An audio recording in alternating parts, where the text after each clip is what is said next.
Shalom saudara yang dikasihi, di dalam nama Tuhan Yesus Kristus. Selamat malam, salam sejahtera untuk kita semuanya, dimanapun saudara yang terkasih berada.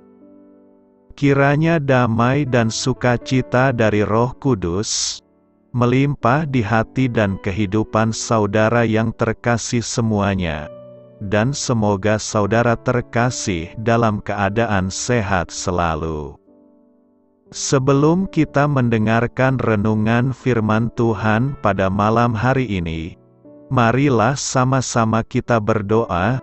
Bapa kami di dalam kerajaan sorga, Bapa yang baik, ajaib, dan penuh kasih karunia. Bapa yang kami muliakan, di dalam nama Tuhan Yesus Kristus, kami mengucap syukur Bapa, oleh karena pertolongan dan penyertaan-Mu di sepanjang hari ini. Kami boleh dimampukan Bapa untuk melewati hari ini, untuk melakukan apa yang menjadi tugas dan tanggung jawab kami, melakukan segala aktivitas kami, dengan pertolongan-Mu Bapa. Terima kasih ya Bapa. Pada saat ini kami kembali akan merenungkan kebaikan firman-Mu. Berbicaralah kepada kami Bapa, urapi kami, jamah hati kami, supaya kami mengerti akan kebaikan firman-Mu. Terima kasih Bapa. Dalam nama Tuhan Yesus Kristus, kami berdoa. Amin. Sahabat suara kasih, ayat pembacaan Alkitab kita hari ini terambil dari Kisah Para Rasul 20 ayat 31 sampai 38, lalu dilanjutkan dengan Lukas 14 ayat 13 sampai 14. Sebab itu berjaga-jagalah dan ingatlah, bahwa aku 3 tahun lamanya, siang malam, dengan tiada berhenti-hentinya menasihati kamu masing-masing, dengan mencucurkan air mata. Dan sekarang aku menyerahkan kamu kepada Tuhan, dan kepada firman kasih karunia-Nya, yang berkuasa membangun kamu, dan menganugerahkan kepada kamu, bagian yang ditentukan bagi semua orang yang telah dikuduskannya. Perak atau emas atau pakaian, tidak pernah aku ingini dari siapapun juga. Kamu sendiri tahu, bahwa dengan tanganku sendiri, aku telah bekerja untuk memenuhi keperluanku, dan keperluan kawan-kawan seperjalananku. Dalam segala sesuatu telah kuberikan contoh kepada kamu, bahwa dengan bekerja demikian, kita harus membantu orang-orang yang lemah, dan harus mengingat perkataan Tuhan Yesus. Sebab Ia sendiri telah mengatakan, adalah lebih berbahagia memberi daripada menerima. Sesudah mengucapkan kata-kata itu, Paulus berlutut dan berdoa bersama-sama dengan mereka semua. Maka menangislah mereka semua terseduh-seduh, dan sambil memeluk Paulus, mereka berulang-ulang mencium dia. Mereka sangat berduka cita, terlebih-lebih karena ia katakan, bahwa mereka tidak akan melihat mukanya lagi. Lalu mereka mengantar dia ke kapal. Tetapi apabila engkau mengadakan perjamuan, undanglah orang-orang miskin, orang-orang cacat, orang-orang lumpuh dan orang-orang buta. Dan engkau akan berbahagia, karena mereka tidak mempunyai apa-apa untuk membalasnya kepadamu.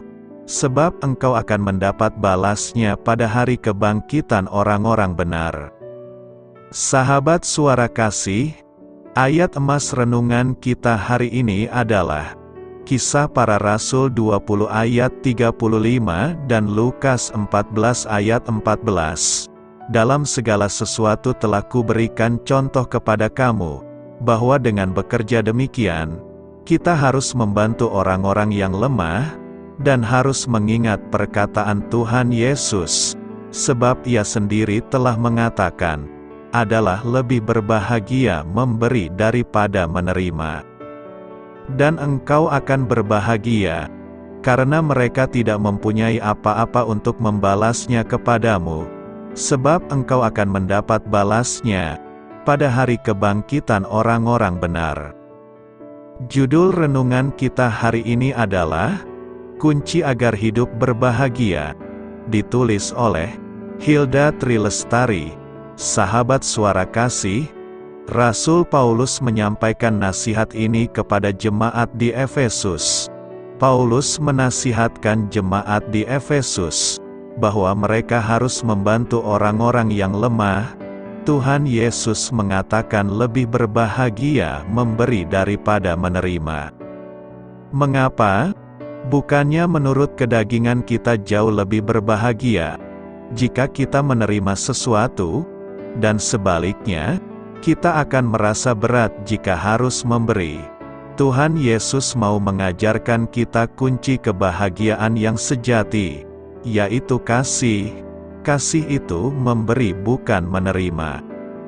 Mungkin dahulu kita adalah orang-orang yang cenderung menjadi penerima.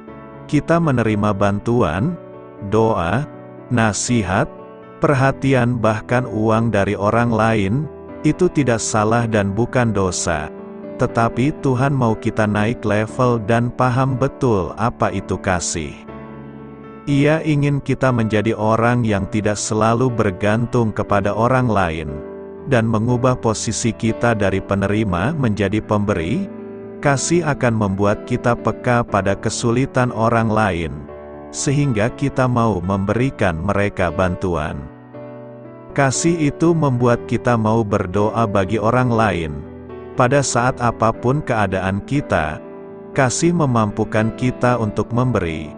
Lukas 14 ayat 14 berkata, "Dan engkau akan berbahagia, karena mereka tidak mempunyai apa-apa untuk membalasnya kepadamu, sebab engkau akan mendapat balasnya pada hari kebangkitan orang-orang benar." Sahabat Suara Kasih, jangan mengharapkan apa-apa ketika kita memberi. Karena kasih itu tidak menuntut balasan, ketika kita lakukan itu, firman-Nya berkata bahwa kita akan berbahagia. Marilah kita renungkan, mari kita bersama berlomba-lomba dalam memberi. Kita bekerja sedemikian rupa supaya bisa menjadi berkat, dan bukan menjadi beban bagi orang lain. Paulus memberikan contoh bahwa ia pun bekerja ketika menginjil, untuk memenuhi keperluannya dan kawan-kawan seperjalannya. Amin. Tuhan Yesus memberkati. Saudara yang terkasih, demikianlah renungan kita pada malam hari ini. Semoga menjadi berkat dan kebaikan bagi kita semuanya. Dan untuk menutup renungan kita pada malam hari ini, marilah kita berdoa. Bapa kami yang di sorga, Bapa di dalam nama Tuhan Yesus Kristus, kami bersyukur Bapa, karena Engkau memberikan begitu banyak berkat di dalam hidup kami. Ajarlah kami Bapa, untuk selalu mengucap syukur kepadamu setiap hari. Terima kasih juga Bapa, untuk pertolongan, penyertaan, dan juga atas berkat-Mu. Kami berbahagia dan bersyukur Bapa, atas kebaikan Tuhan di dalam hidup kami. Terima kasih untuk penyertaan-Mu Bapa, di sepanjang hari yang telah kami lewati. Hingga pada malam hari ini, kami boleh bersyukur lagi di hadapan-Mu Bapa, melalui doa dan renungan malam hari ini. Terima kasih untuk firman-Mu pada hari ini Tuhan. Kami mau belajar dan terus belajar tentang firman-Mu. Firman-Mu yang menguatkan dan meneguhkan iman percaya kami. Firman-Mu yang mengubahkan kehidupan kami.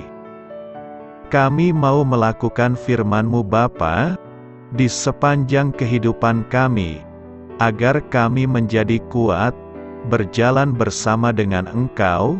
Terima kasih Bapa, untuk nafas kehidupan yang masih Engkau berikan.